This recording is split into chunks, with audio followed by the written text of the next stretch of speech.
ఈరోజు మల్లాపూర్ మార్కెట్ యార్డ్ను సందర్శించడం జరిగింది.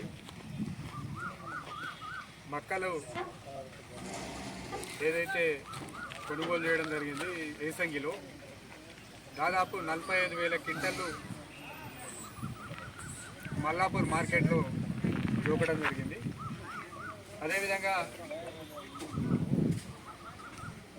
వడ్లు మల్లాపూర్ మండలంలో 1,00,000 క్వింటళ్ళు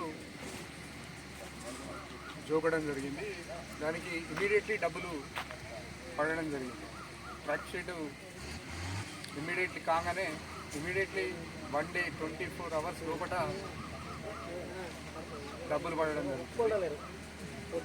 ఒక విషయం ఏంటంటే చాలా మటుకు ప్రతిపక్షాలు వడ్లు కొంటలేరు, మక్కలు కొంటలేరు అని మాట్లాడడం జరిగింది. దాన్ని మేము తీవ్రంగా ఖండిస్తున్నాం. ఎందుకు అని అంటే అక్కడక్కడ చిన్న ప్రాబ్లమ్స్ వస్తే దాన్ని భూతద్దంలో చూడడం సమంజసం కాదు. ఇవాళ గతంలో బీఆర్ఎస్ ప్రభుత్వం 10 సంవత్సరాలలో ఎన్నడూ కూడా ఏసంగి మక్కలు కొనలేదు. కానీ ఇలా కాంగ్రెస్ పార్టీ రేవంత్ రెడ్డి గారి నాయకత్వంలో ఇవాళ మక్కలు కొని రైతులను ఆదుకున్న ప్రభుత్వం అంటే కాంగ్రెస్ పార్టీ ప్రభుత్వం, రేవంత్ రెడ్డి గారి ప్రభుత్వం అని తెలియజేస్తున్నాను.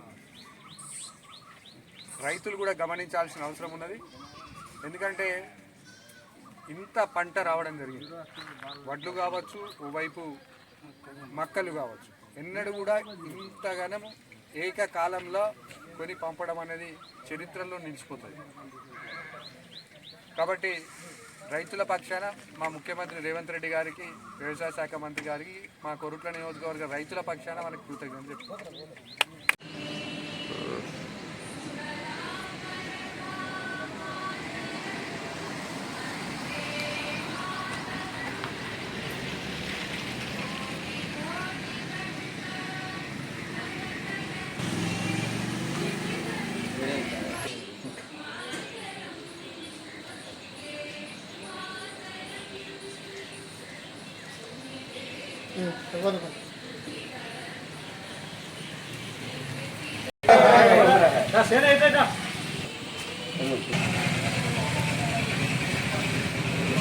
జరిగి